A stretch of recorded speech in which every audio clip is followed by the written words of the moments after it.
പ്രിയപ്പെട്ടവരെ, വീണ്ടും നമസ്കാരം. ഇന്ന് നമുക്ക് കന്നി ലഗ്നത്തെ കുറിച്ച് പറയാം.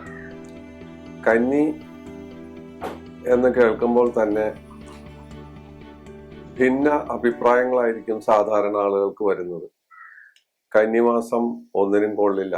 പണ്ട് കേര കർഷകര് പറയും, കന്നിമാസത്തിൽ തെങ്ങ് കയറണ്ട, കഞ്ഞിക്കിടാൻ കഞ്ഞിക്കുള്ളതേ കിട്ടുള്ളൂ, നാളികേരം ഉണ്ടാവില്ല. അതാണ് അവരെങ്ങനെ പറയുന്നത്. കർഷകരുടെ ഒരു ഭാഷയാണ്. കന്നിയിൽ കഞ്ഞിക്കുള്ളതേ കിട്ടുള്ളൂ എന്ന് പറയും. അതുപോലെ കന്നി രാശി പല കാര്യങ്ങൾക്കും, അത് കോൺ രാശിയാണ്, ബുധന്റെ രാശിയാണ് എന്നുള്ള വേറൊരു അത്ഭുതമുണ്ട്. പല ശുഭകാര്യങ്ങൾക്കും കന്നി വർജ്യമാണ്. കന്നിമാസത്തിൽ കല്യാണമില്ല. കന്നിമാസത്തില് പല കാര്യങ്ങൾക്കും വേണ്ട, അത് തുലാമാകട്ടെ, അല്ലെങ്കിൽ ചിങ്ങം കഴിഞ്ഞ് കഴിഞ്ഞിട്ട് കന്നി വരുമ്പോ കന്നിക്ക് മുമ്പ് ചിങ്ങത്തിൽ ചെയ്യാം എന്ന് പറയുന്ന ഒരവസ്ഥ നമ്മള് പണ്ടേ പകലേ കേട്ടിട്ടുണ്ട്. പക്ഷെ പൗരാണിക കാലത്ത് നമ്മുടെ മാസങ്ങളിൽ ഇപ്പൊ ചിങ്ങം മലയാളികൾക്ക് 1-ാം മാസമാണ്, മേടം മറ്റു പലർക്കും 1-ാം മാസമാണ്. ഇതിനെല്ലാം മുമ്പ് അനാദി കാലത്ത് പറഞ്ഞിരുന്നത് കന്നി ആണ് 1-ാമത്തെ മാസം എന്നാണ്. കന്നി കായ്ച്ചു. നമ്മുടെ വീട്ടിലൊരു മാവ് ആദ്യമായിട്ട് പൂത്ത് മാങ്ങേണ്ട, കന്നി കായ്ച്ചതാണ്. പ്ലാവ് ചക്ക ഉണ്ടായാലും പറയും. അതുപോലെ ഒരു പുതുപ്പെണ്ണിനെ പറയുന്നത് കന്നിപ്പെണ്ണ്. പണ്ടൊരു സിനിമയില് രാജമല്ലി എന്ന് പറയുന്ന ഒരു സിനിമ 1960 VA ചിദംബരനാഥൻ സംഗീതം നൽകി പി ഭാസ്കരൻ എഴുതിയ ഒരു പാട്ടാണ്. കുന്നിന്മേൽ നീയെ എനിക്ക് കുടിലൊന്ന് കെട്ടി കന്നിപ്പെണ്ണായി കടന്നു വന്നു എന്നൊക്കെ പറയുന്നു. അതുപോലെ പി ഭാസ്കരൻ എഴുതിയിട്ടുണ്ട്, കന്നിയിൽ പിറന്നാലും കാർത്തിക നാളായാലും. ഇങ്ങനെയൊക്കെ ഒരുപാട് പാട്ട് കന്നിയെ കുറിച്ച് പറഞ്ഞിട്ടുണ്ട്. ഈ കന്നിയിൽ പിറന്നാലും എന്ന് പറയുമ്പോൾ അവിടെ ഒരു ആക്ഷേപമുണ്ട്. അപ്പോ കന്നിമാസത്തിന് ഇങ്ങനെയൊക്കെയുള്ള ആക്ഷേപങ്ങൾ സർവ്വസാധാരണമായിട്ട് പറയാറുണ്ട്. ഇവിടെ നമ്മൾ കന്നി ലഗ്നത്തെ കുറിച്ചാണ് പറയാൻ പോകുന്നത്, അല്ലെങ്കിൽ കന്നി മാസത്തെ സ്പർശിച്ചു പോവുകയാണ്. പക്ഷെ ഈ കന്നിമാസമാണ് ഏറ്റവും പുണ്യകരമായ വിദ്യാരംഭം നടക്കുന്നതും. മഹാനവമി, വിജയദശമി മുതലായ കാര്യങ്ങളും കന്നിമാസത്തിലാണ്. കന്നിമാസത്തിലെ ഓണം, ചിങ്ങത്തിലെ ഓണം കഴിഞ്ഞാൽ കന്നിയിലെ ഓണമാണ്, തിരുവോണമാണ്. ഈ പറയുന്ന പുണ്യകർമ്മം നടക്കുന്നതും ലക്ഷോപിലക്ഷം കുഞ്ഞുങ്ങൾ വിദ്യാരംഭം കുറിക്കുന്നതും കന്നിമാസത്തിലാണ്. അങ്ങനെ കന്നിമാസത്തിന് പല ദോഷങ്ങൾ പറഞ്ഞാലും അതിനെല്ലാം കവച്ചു വയ്ക്കുന്ന ഗുണവശങ്ങളുണ്ട് എന്നുള്ളതാണ്. അപ്പൊ കന്നി പണ്ട് കാലത്ത് ആദ്യത്തെ മാസമായിരുന്നു, അതിനെ തള്ളി നീക്കി ചിങ്ങം അത് കൈകേറി, അല്ലെങ്കിൽ മേടം അത് കൈകേറി എന്നൊക്കെ നമ്മള് ധരിക്കുക. കാരണം കന്നിയാണ് ആദ്യത്തെ മാസം എന്ന് പറയുന്നതിനുള്ള ഉദാഹരണമാണ് ഞാൻ പറഞ്ഞത്. കന്നിപ്പെണ്ണായി കടന്നു വന്നു, കന്നിയിൽ പിറന്നാലും, അങ്ങനെയൊക്കെയുള്ള ഒരുപാട് ചൊല്ലുകള് നമ്മളുടെ ഇടയിലുണ്ട്. അത് പറഞ്ഞ് നമ്മൾ കന്നി ലഗ്നത്തിലേക്ക് കടക്കുകയാണ്. കന്നി ലഗ്നം എന്ന് പറഞ്ഞാൽ അത് എന്റെ അടയാളം തന്നെ ഒരു പുരുഷനും സ്ത്രീയും അഭിമുഖമായി നിൽക്കുന്ന ഒരു ചിത്രമാണ്. അപ്പൊ ഇവര് സ്ത്രീകൾ പുരുഷലോലകളും പുരുഷന്മാർ സ്ത്രീലോലകളും പ്രേമസ്വരൂപന്മാരും ആണെന്ന് കൃത്യമായി വ്യക്തമായി നമുക്കറിയാം. ഇതിൽ നിന്ന് അവര് സൽസ്വഭാവികളാണ്, പട്ടുപോലത്തെ സ്വഭാവമാണ്, ഏത് കാര്യത്തിലും മിടുക്ക്.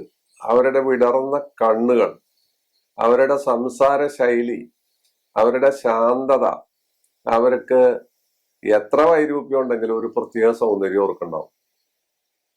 കന്യലഗ്നക്കാരുടെ ഒരു പ്രത്യേകതയാണ്. അപാരമായ അറിവായിരിക്കും അവർക്ക്. അവര് ചിലപ്പോ കച്ചവടക്കാരായിരിക്കും. ഈ കച്ചവടക്കാരൻ പി കെ ചേതവനെ കുറിച്ചും അല്ലെങ്കിൽ തകഴിയെ കുറിച്ചും വൈക്കത്തിനെ കുറിച്ചും ഒക്കെ പറയുന്ന ആളുകളായിരിക്കും. അവരിത് എവിടെ നിന്ന് കിട്ടിയെന്ന് ചോദിച്ചാൽ അവർക്ക് അത് സ്വതസിദ്ധമായിട്ട് സിദ്ധിക്കുന്ന കാര്യമാണ്. ഇനി അതിനേക്കാൾ മേപ്പോട്ട് പോയാൽ അവർ ഷേക്സ്പീരിയൻ ട്രാജഡിയെ കുറിച്ച് പറഞ്ഞോളെ, ഇല്ലെങ്കിൽ ഗുന്തർ ഗ്രാസിനെ കാമുവിനെ കുറിച്ചൊക്കെ പറഞ്ഞു കളയും. കാരണം അവര് അറിവിന്റെ ലോകത്ത് വിദ്യാസമ്പന്നരല്ലെങ്കിൽ പോലും അവരങ്ങനെ വിഹരിക്കുന്ന ആളുകളാണ്. അവരുടെ കയ്യിലിരിക്കുന്ന അറിവ് അവര് പ്രയോഗിക്കുകയും ചെയ്യും. ഞാൻ നേരത്തെ പറഞ്ഞില്ലേ, കച്ചവടക്കാരനാകാം, അല്ലെങ്കിൽ വേറെ എന്തെങ്കിലും ആകാം, ഉദ്യോഗസ്ഥനാവാം, സംഗീത സംവിധായകനാകാം, പാട്ടുകാരനാകാം, നൃത്തക്കാരിയാവാം. അതുപോലെ ഏത് രീതിയിലുള്ളവരാണെങ്കിലും കന്യലഗ്നമാണോ അവർക്ക് അവരുടേതായ ചില അറിവുകളും ആ അറിവുകൾ അവർ മറ്റുള്ളവർക്ക് പങ്കുവയ്ക്കുന്ന രീതിയും സംഭാഷണത്തിലുണ്ടാവും. അവരുടെ സംഭാഷണം കേട്ടാൽ അറിയാം അവര് പൊട്ടന്മാരൊന്നുമല്ല. അവർക്ക് ത്യാജ്യഗ്രാഹ്യ വിവേചന ശക്തിയുണ്ട്. അവർക്ക് കാര്യങ്ങളെ കുറിച്ച് അറിയാം.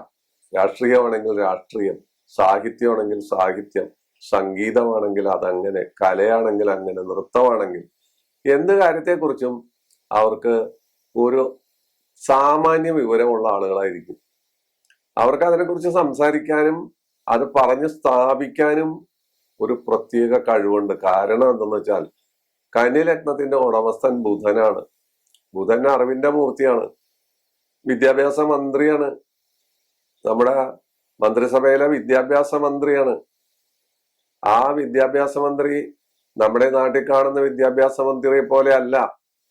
സർവ അറിവിന്റെയും നിഗൂഢ ശാസ്ത്രങ്ങളുടെയും എഞ്ചിനീയറിംഗിന്റെയും ജ്യോതിഷത്തിന്റെയും പുസ്തക പ്രകാശനത്തിന്റെയും കലാരൂപങ്ങളുടെയും എല്ലാം പ്രയോക്താവാണ് ബുധൻ. ബുധന്റെ കയ്യിലില്ലാത്തതായിട്ട് ഒന്നുമില്ല. എന്ത് ചോദിച്ചാലും അയാൾക്കറിയാം. കന്യലഗ്നക്കാർക്ക് ബുധനെ പോലെ തന്നെ ഒരു സ്വഭാവമുണ്ട്. അവർക്ക് ഉചിതമായ പ്രവൃത്തികളെ ചെയ്യൂ. അനുചിതമായ പ്രവൃത്തികൾ ഒന്നും അവർ ചെയ്യില്ല. മറ്റുള്ളവരുടെ ഉപദേശം അവർ കേൾക്കാൻ തയ്യാറല്ല. കേൾക്കും, അത് നിഷേധിക്കില്ല. അവർ ചിരിച്ചുകൊണ്ടതെല്ലാം പറയുമെങ്കിലും പരിഹാസ രൂപേണ തള്ളിക്കളയും. അവർ അവരുടെ വഴിയിലായിരിക്കും നടക്കുന്നത്. അവരെ വഴി നടത്താൻ മറ്റുള്ളവർക്ക് സാധ്യമല്ല.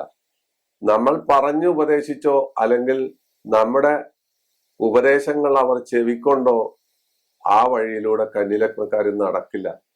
അവർ അവരുടെ ഇഷ്ടപ്രകാരമായിരിക്കും. വിദ്യാഭ്യാസത്തിലായാലും കലയിലായാലും കച്ചവടത്തിലായാലും എവിടെ ആയാലും അവർ അവരുടേതായ രീതികൾ മാത്രമായിരിക്കും അവലംബിക്കുന്നത്. അവർക്ക് അവരുടേതായ വീക്ഷണഗതികളുണ്ട്. അവർക്ക് അവരുടേതായ പാന്താവുണ്ട്. ആ പാന്താവിൽ അവർ ഒറ്റയ്ക്കായിരിക്കും. മറ്റുള്ളവരെ അനുകരിക്കുന്നത് അവർക്ക് പ്രയാസമുള്ള കാര്യമാണ്. അവർക്ക് അവരുടേതായ വഴി.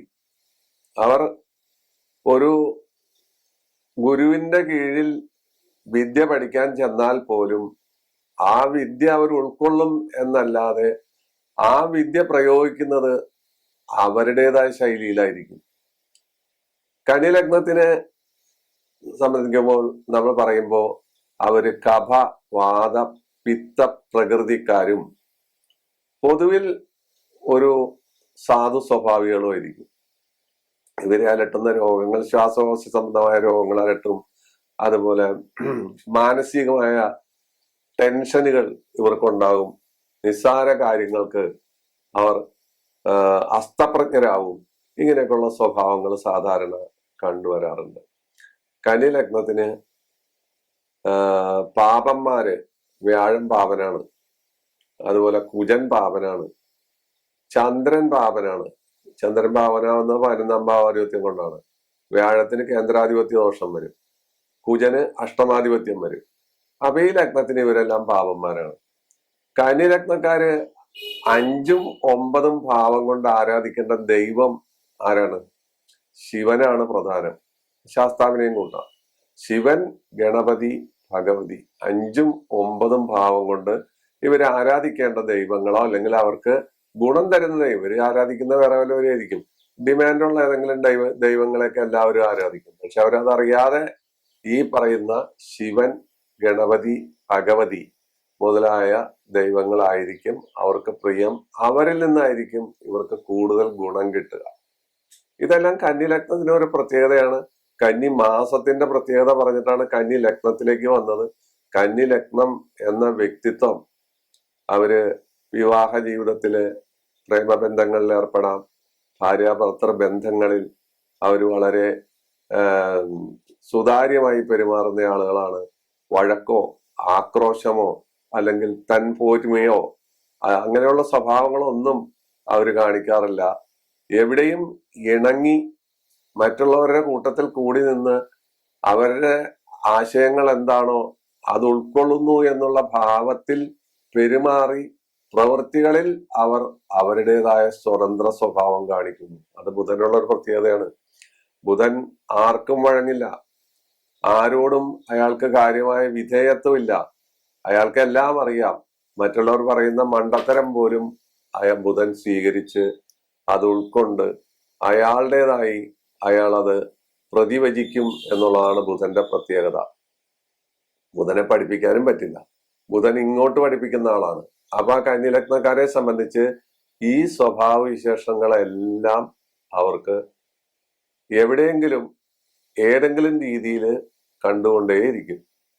അവരുടെ ചലനങ്ങളിലും ഭാവങ്ങളിലും, അവരുടെ കണ്ണുകളുടെ ചലനം, അവരുടെ സംസാര ശൈലി, അവരിടപെടുന്ന രീതികള്, സ്ത്രീകളോട് പുരുഷന്മാർക്കും പുരുഷന്മാർക്ക് സ്ത്രീകളോടും സ്ത്രീകൾക്ക് പുരുഷന്മാരോടും അങ്ങേയറ്റത്ത ആകർഷണ ശക്തി ഉണ്ടാകും എന്നുള്ളതാണ് കന്നി ഏറ്റവും വലിയ പ്രത്യേകത. അത് അവർക്ക് മാത്രമുള്ള ഒരു പ്രത്യേകതയാണ്. അവരുടെ ആ ചലനങ്ങളും ഭാവങ്ങളും വാക്കുകളും പ്രവൃത്തികളും അവരുടെ ആ മൃദുത്വവും എല്ലാം അവരുടെ നിറം, ആകാരം, മറ്റു കാര്യങ്ങൾ എല്ലാം ആ രീതിയിലായിരിക്കും വരുന്നത്. ഇത് കന്നി ആ പ്രത്യേക സ്വഭാവവിശേഷത്തെ കുറിച്ചാണ് ഞാൻ പറഞ്ഞത്. ഇനി നമുക്ക് ഈ കന്നി 1 മുതൽ, ഒന്നാം ഭാവത്തെ കുറിച്ചാണ് പറഞ്ഞത്, ആ 1 മുതൽ 12 വരെ ഭാവമാണ് സാധാരണ നമ്മൾ ടച്ച് ചെയ്യുന്നത്. അതാണ് ഒരു മനുഷ്യ ജീവിതം. അപ്പൊ ഒരു മനുഷ്യനിൽ നമുക്ക് അനേക തരത്തിലുള്ള സ്വഭാവങ്ങൾ കാണാം. ഇപ്പൊ കന്നി കുറിച്ച് ഇത്രയും പറഞ്ഞെങ്കിലും അത് വിട്ടിട്ടുള്ള സ്വഭാവഗതികൾ വരും. അതെങ്ങനെ വരും? അപ്പൊ കന്നി 2ാം ഭാവം തുലാമാണ്. തുലാം ശുക്രന്റെ ക്ഷേത്രമാണ്. ബുധനും ശുക്രനും തമ്മിൽ പ്രശ്നങ്ങളൊന്നും തന്നെ ഇല്ല. അപ്പൊ 2ാം ഭാവം ധനസ്ഥാനമാണ്. അത് ഭാര്യയുടെയോ ഭർത്താവിന്റെയോ മുഖമാണ്, മാരകസ്ഥാനമാണ്. ഇങ്ങനെ ഒരുപാട് കാര്യങ്ങളുണ്ട്. പക്ഷെ കന്നി 2ാം ഭാവം തുലാമായതുകൊണ്ട് അവർ സൽസ്വഭാവികളും സമ്പൽ സമൃദ്ധിയുള്ളവരും സാമാന്യം വിദ്യാഭ്യാസമുള്ളവരും സർക്കാർ ജോലി പോലുള്ള ജോലികൾ ചെയ്യുന്നവരും കലാകാരന്മാരോ പാട്ടുകാരോ നൃത്തക്കാരോ സംഗീത വിദുഷികളോ ഇങ്ങനെ പലതരത്തിൽ പ്രസംഗ കലയിലൊക്കെ വിരുതുള്ള ആളുകളോ ആയി മാറാം. 3ാം ഭാവം വൃശ്ചികമാണ്. വൃശ്ചികം ചൊവ്വയുടെ ക്ഷേത്രമാണ്. 3ാം ഭാവം കന്നി ചൊവ്വയുടെ ക്ഷേത്രം വരുമ്പോൾ അവരുടെ മനസ്സ് കലുഷിതമാകുന്നു, വാക്കുകൾ കൈവിട്ടു പോകുന്നു, അവർ ചെയ്യുന്ന പ്രവൃത്തികളിൽ എന്തെല്ലാമോ ന്യൂനതകൾ വന്നുപെടുന്നു. അവർ മറ്റുള്ളവരുടെ മുമ്പിൽ ഒരു പ്രത്യേക രീതിക്കാരാകുന്നു. ഒരു ദുഷ്ട മനസ്ഥിതി എന്നോ അല്ലെങ്കിൽ സെൽഫിഷ്നെസ് എന്നോ എല്ലാം പറയാവുന്ന ഒരു രീതിയിലേക്ക് വരുന്നു. പാപകർമ്മങ്ങളിൽ തൽപരരാകുന്നു. അന്യ പുരുഷ പ്രസക്തിയോ അന്യ സ്ത്രീ പ്രസക്തിയോ സഹോദര വൈരാഗ്യമോ അല്ലെങ്കിൽ സഹോദര കലഹമോ ഉണ്ടാകുന്നു എന്ന് നമുക്ക് പറയേണ്ടി വരും. ഇത് ഓരോ ജനന സമയത്തെയും ഓരോ ജാതകത്തിലെ ഗ്രഹസ്ഥിതിയെ അനുസരിച്ച് മാറി മറിഞ്ഞുകൊണ്ടിരിക്കും എന്നുകൂടി നമ്മൾ മനസ്സിലാക്കണം. ഈ പറയുന്ന കാര്യങ്ങളൊന്നും ശിലാലിഖിതങ്ങളല്ല. മാറ്റങ്ങളും മറിച്ചിലുകളും അവിടെ എല്ലാം വരാം. 4ാം ഭാവം ധനുവാണ്. ധനു വ്യാഴത്തിന്റെ ക്ഷേത്രമാണ്. അപ്പോ കന്നി 4ാം ഭാവം വ്യാഴത്തിന്റെ ക്ഷേത്രമായ ധനു ആയതുകൊണ്ട് ഇവർ മോട്ടോർ സൈക്കിൾ, കുതിര സവാരി, പട്ടാളത്തിൽ ചേരുക, അതുപോലെ ബാങ്ക് ജോലി, ധനകാര്യ സ്ഥാപനങ്ങളിലെ ജോലി, നല്ല വീടുണ്ടാകുക, നല്ല രീതിയിലുള്ള മാതാപിതാക്കൾ ഉണ്ടാകുക, മാതാപിതാക്കൾക്ക് അനുരൂപരായ മക്കളായി മാറുക. അത് ധനു 4ാം ഭാവമായി വരുമ്പോൾ നമുക്ക് ഏകദേശം പറയാം. 4ാം ഭാവത്തിനും 5ാം ഭാവത്തിനും മനസ്സിന്റെ സാന്നിധ്യം കൂടിയുണ്ട്. മാനസികമായിട്ടും അവര് ഉന്നതമായ നിലവാരം പുലർത്തുന്ന ആളുകളായിരിക്കും. 5-ാം ഭാവം മകരമാണ്, അത് പുത്രസ്ഥാനം കൂടിയാണ്.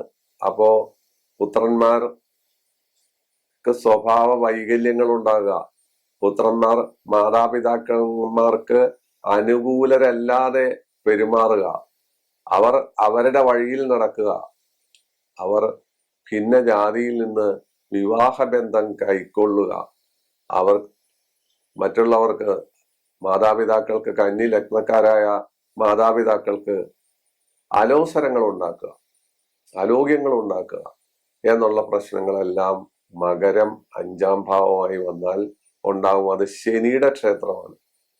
കുട്ടികളെല്ലാം അലസന്മാരോ മടിയന്മാരോ അല്ലെങ്കിൽ അവർ വിദ്യാപൂർത്തി വരാത്തവരോ ആയിത്തീരാം. അങ്ങനെ പല കാര്യങ്ങള് മകരം 5-ാം ഭാവമായി വരുമ്പോൾ നമുക്ക് പറയേണ്ടതായി വരും. അപ്പൊ കന്യലഗ്നത്തിന്റെ 6-ാം ഭാവം വരുന്നത് കുംഭൻ രാശിയാണ്. അതും ശനിയുടെ ക്ഷേത്രമാണ്. അവിടെയും സുഖഹാനി, രോഗദുരിതങ്ങൾ, ശത്രുശല്യം എന്ന് മുതലായ ഒരുപാട് കാര്യങ്ങൾ കന്യലഗ്നത്തിന്റെ 6-ാം ഭാവം. ആ 6-ാം ഭാവത്തിലെ ശനി നല്ല സ്ഥാനത്താണ് നിൽക്കുന്നത്. അത് ഫലദായകനായി നിൽക്കുന്നു എങ്കിൽ ഈ പറയുന്ന കാര്യങ്ങൾക്ക് വ്യത്യാസം വരും. ഈ പറയുന്നതൊന്നും ഞാൻ നേരത്തെ പറഞ്ഞ രീതിയിൽ പാറയിൽ കൊത്തിവെച്ച കാര്യങ്ങളൊന്നുമല്ല. ഇത് ഒരു സാമാന്യ കാര്യങ്ങളാണ്, സാമാന്യ സ്വഭാവങ്ങളാണ് നമ്മൾ പറയുന്നത്. ഇനി കന്യലഗ്നത്തിന്റെ 7-ാം ഭാവം മീനൻ രാശിയാണ്. അത് വ്യാഴത്തിന്റെ ക്ഷേത്രമാണ്. മീനം ഭാര്യാഭർത്തൃ ബന്ധമാണ്. ഇവര് കന്യലഗ്നത്തെ സംബന്ധിച്ചിടത്തോളം അവരുടെ 7-ാം ഭാവം മീനം ആയി വരുമ്പോൾ അവർക്ക് സുന്ദരമായ സ്വഭാവം, സുന്ദരിയായ ഭാര്യ അല്ലെങ്കിൽ സുന്ദരനായ ഭർത്താവ്, തങ്ങളെക്കാൾ ഉയർന്ന നിലയിലുള്ള ഭാര്യ ഭർത്തൃ ബന്ധം, ആണിനായാലും പെണ്ണിനായാലും തിരിച്ചും മറിച്ചും നമുക്ക് പറയാം. അതുപോലെ അവർക്ക് വ്യവസായ പ്രമുഖത, നല്ല ഉദ്യോഗം, പെട്ടെന്ന് വികാരഭരിതരാകുക, സൗന്ദര്യം ഉണ്ടാകുക, സൽസന്താനങ്ങൾ ഉണ്ടാകുക മുതലായ കാര്യങ്ങളെ നമുക്ക് വിവക്ഷിക്കാം. ഇതെല്ലാം ഞാൻ നേരത്തെ പറഞ്ഞ കാര്യങ്ങൾ പ്രത്യേകം മനസ്സിലാക്കണം. ഗ്രഹങ്ങളുടെ സൽസ്ഥിതി, ഗ്രഹങ്ങളുടെ ഫലം, അവരുടെ നിലനിൽപ്പ്, അതെല്ലാം നോക്കിയിട്ട് വേണം നമുക്ക് ഈ കാര്യങ്ങളെല്ലാം കൃത്യമായി പറയാൻ. പക്ഷെ എന്നിരുന്നാലും ഇത് പറഞ്ഞു പോകാം. 8-ാം ഭാവം മേടമാണ്, അത് ചൊവ്വയുടെ ക്ഷേത്രമാണ്. അപ്പോ ധനം ധാരാളമൊക്കെ ഉണ്ടാവും. അതെല്ലാം അനാവശ്യ കാര്യങ്ങൾക്ക് വേണ്ടി ഉപയോഗിക്കുകയും പെട്ടെന്ന് മരണം സംഭവിക്കുക, രോഗങ്ങൾ, ഹൃദയാഘാതം മുതലായ രോഗങ്ങൾ ഉണ്ടായി പെട്ടെന്ന് മരണം സംഭവിക്കുക മുതലായ കാര്യങ്ങൾ അഷ്ടമം ചൊവ്വയുടെ ക്ഷേത്രമായി വരുന്ന കന്നി ലഗ്നക്കാർക്ക് സംഭവിച്ചേക്കാം. മാറ്റങ്ങളും വരാം. മാറ്റങ്ങൾ വരുന്നത് നമ്മുടെ ജനനസമയവും ഗ്രഹനിലയും ബലാബലവും അനുസരിച്ചായിരിക്കും എന്ന് പ്രത്യേകം ഓർത്തിരിക്കണം. നമുക്കിനി 9-ാം ഭാവത്തിലേക്ക് പോവാം. 9-ാം ഭാവം ഇടവോ അല്ലേ, അത് ശുക്രന്റെ ക്ഷേത്രമാണ്. അത്തരക്കാര് ധർമ്മം, നീതി, മര്യാദ, ദാനകർമ്മങ്ങൾ, അതുപോലെ ഉന്നതമായ ജോലി, വിദേശയാത്ര, സ്വർണ വ്യാപാരം, ഐശ്വര്യം, മൃദുഭാഷണം, ഇങ്ങനെയുള്ള കാര്യങ്ങളിൽ സ്ത്രീ ആയാലും പുരുഷനായാലും ഒരേപോലെ ശോഭിക്കും. അത് പൂർവജന്മ സുഹൃതം കൂടിയാണ്, ഭാഗ്യസ്ഥാനം കൂടിയാണ്. ഭാഗ്യാന്തരേണ അവർക്ക് ധനം എവിടെന്നെങ്കിലും ലഭിച്ചുകൊണ്ടേയിരിക്കും. അവർ എപ്പോഴും എന്തെങ്കിലും തൊഴിലിൽ ഏർപ്പെട്ടുകൊണ്ടേയിരിക്കും. അവർ ബുദ്ധിമാന്മാരായിരിക്കും, ബുദ്ധിമതികളായിരിക്കും. അവരുടെ വാക്കുകൾക്ക് മൃദുത്വം ഉണ്ടാകും. ഇതൊക്കെയാണ് 9-ാം ഭാവം കന്യലഗ്നത്തിന്റെ ഫലങ്ങൾ പറയുന്നത്. പിന്നെ 10-ാം ഭാവം എന്ന് വെച്ചാൽ തൊഴിൽ സ്ഥാനമാണ്. അത് മിഥുനമാണ്, ബുധന്റെ ക്ഷേത്രമാണ്. അവർക്ക് സാമാന്യം നല്ല തൊഴിലുണ്ടാവുക. ബുധന്റെ നിലയും കൂടി നമ്മൾ മനസ്സിലാക്കണം. അവർ അപാരമായ പാണ്ഡിത്യമുള്ളവരായിരിക്കും. അധ്യാപക വൃത്തി, കോളേജ് അധ്യാപകന്മാർ, പ്രൊഫസർമാർ, അതുപോലെ നല്ല പ്രഭാഷണ കലയിൽ ബിരുദമുള്ള ആളുകൾ, ജ്യോതിഷികൾ, പുസ്തകം എഴുത്തുകാർ, സാഹിത്യകാരന്മാർ എന്ന് വേണ്ട അനേക നിലകളിൽ ഇവർ ആചാര്യസ്ഥാനത്ത് നിലകൊള്ളുന്നു എന്നുള്ളതാണ് കന്നിയുടെ 10-ാം ഭാവം മിഥുനമായി വരുമ്പോൾ സംഭവിക്കുന്നത്. ആ മിഥുനം ബുധന്റെ ക്ഷേത്രമാണ്. ഇനി 11-ാം ഭാവം കർക്കിടകമാണ്. അത് ചന്ദ്രന്റെ ക്ഷേത്രമാണ്. ചന്ദ്രനും ബുധനും തമ്മിലൊക്കെ ശത്രുതയൊക്കെ ഉണ്ട്, അതിനൊക്കെ കാര്യകാരണങ്ങളുണ്ട്. പക്ഷെ ഇവര് ചന്ദ്രന്റെ ക്ഷേത്രമായി 11ാം ഭാവാധിപത്യം വഹിക്കുന്ന ഇവർക്ക് ജനസേവനം, ആതുരസേവ, പരോപകാരം, എന്നാൽ ധനപരമായ കാര്യങ്ങളിൽ കയറ്റിറക്കുകൾ, ഉന്നത വിദ്യ പൂർത്തി വരാതിരിക്കുക, വിദ്യക്ക് ഇടയ്ക്ക് വച്ച് ഭംഗം വരിക മുതലായ കാര്യങ്ങൾ നമ്മൾ പറയേണ്ടതായി വരും. ചിങ്ങം ഇതിന്റെ 12ാം ഭാവമാണ്, സൂര്യന്റെ ക്ഷേത്രമാണ്. അവർ ചിങ്ങം 12ാം ഭാവമായി വരുന്ന കന്യലഗ്നക്കാർ കോപികളും അവരുടെ വാക്കുകൾക്ക് തീവ്രത, അല്ലെങ്കിൽ അവരുടെ വാക്കുകൾക്ക് ചില സമയത്തെങ്കിലും ഒരു ഷഠത്വം, എന്തെങ്കിലുമൊക്കെ വിളിച്ചു പറഞ്ഞ് കുഴപ്പങ്ങളും കുലുമാലുകളും ഉണ്ടാക്കി പ്രശ്നങ്ങൾ ഉണ്ടാക്കുക, രോഗം, ദുരിതം, പനി, ടൈഫോയിഡ് മുതലായ രീതിയിലുള്ള അവസ്ഥയിൽ വരിക, വെറുതെ വഴി നടക്കുക, ആവശ്യമില്ലാത്ത വർത്തമാനങ്ങൾ പറഞ്ഞ് മറ്റുള്ളവരെ മുഷിപ്പിക്കുക മുതലായ കാര്യങ്ങളും, എന്നാൽ വളരെ കൃത്യനിഷ്ഠയുള്ള സ്വഭാവവിശേഷങ്ങൾ അവർ നടപ്പാക്കുകയും ചെയ്യുന്നു എന്ന് കൂടി പറയേണ്ടി വരും. ഇതാണ് കന്യലഗ്നത്തിന്റെ ലഗ്നം മുതൽ 12 ഭാവം വരെ ഒരു മനുഷ്യനിൽ ഉൾക്കൊള്ളുന്ന കാര്യം. ഇതൊരു മനുഷ്യനിൽ എങ്ങനെ ഇത് വരും എന്ന് ചോദിച്ചാൽ അത് ഓരോ ഗ്രഹങ്ങളുടെയും ബലവും നിപ്പും ആ ഗ്രഹങ്ങൾ പ്രദാനം ചെയ്യുന്ന യോഗങ്ങളും അനുസരിച്ച് മാറി മറിയാം, അല്ലെങ്കിൽ ഇതിനേക്കാൾ കൂടുതലായ ഫലങ്ങൾ വരാം. പക്ഷെ നമ്മൾ പൊതുവിൽ കന്യലഗ്നത്തെ എടുത്ത് പരിശോധിക്കുമ്പോൾ അവർ മിടുമിടുക്കന്മാരും മിടുക്കത്തികളും സൽസ്വഭാവികളും സുന്ദരന്മാരും സുന്ദരികളും കലാകാരന്മാരും കലാകാരികളും പുസ്തക പ്രകാശനം നടത്തുന്ന എഴുത്തുകാരും അല്ലെങ്കിൽ പാട്ടുകാരും ഇതുപോലെയൊക്കെയുള്ള നല്ല നല്ല ആളുകളായിട്ടാണ് നമ്മൾ കാണുന്നത്. പക്ഷെ ഉള്ളിൻ്റെ ഉള്ളിൽ ഓരോരുത്തർക്കും ഓരോ തരത്തിലുള്ള സ്വഭാവ വ്യതിയാനങ്ങൾ വരുന്നത് ഈ 12 ഭാവങ്ങൾ, കന്നി മുതൽ ചിങ്ങം വരെയുള്ള 12 ഭാവങ്ങളെ കൊണ്ടാണ് സ്വഭാവ വ്യതിയാനങ്ങൾ വരുന്നത്. ആ സ്വഭാവ വ്യതിയാനങ്ങൾ വരുത്താൻ കാരണം നമ്മുടെ ജനന സമയത്ത് നിൽക്കുന്ന ഗ്രഹസ്ഥിതികളാണ്. ആ ഗ്രഹങ്ങളും ഓരോ ദശകളും പോകുന്ന ഓരോ ദശകളും, രാഹുദശയുടെ ഫലമല്ല കേതുദശയില്, കേതുവിന്റെ ഫലമല്ല ശുക്രദശയില്, ശുക്രദശയുടെ ഫലമല്ല ബുധദശയില്, അതിന്റെ ഫലമല്ല ഇതിന്റെ ഒന്നിന്റെയും ഫലമല്ല വ്യാഴദശയില്. ഈ വ്യത്യാസങ്ങൾ വരും.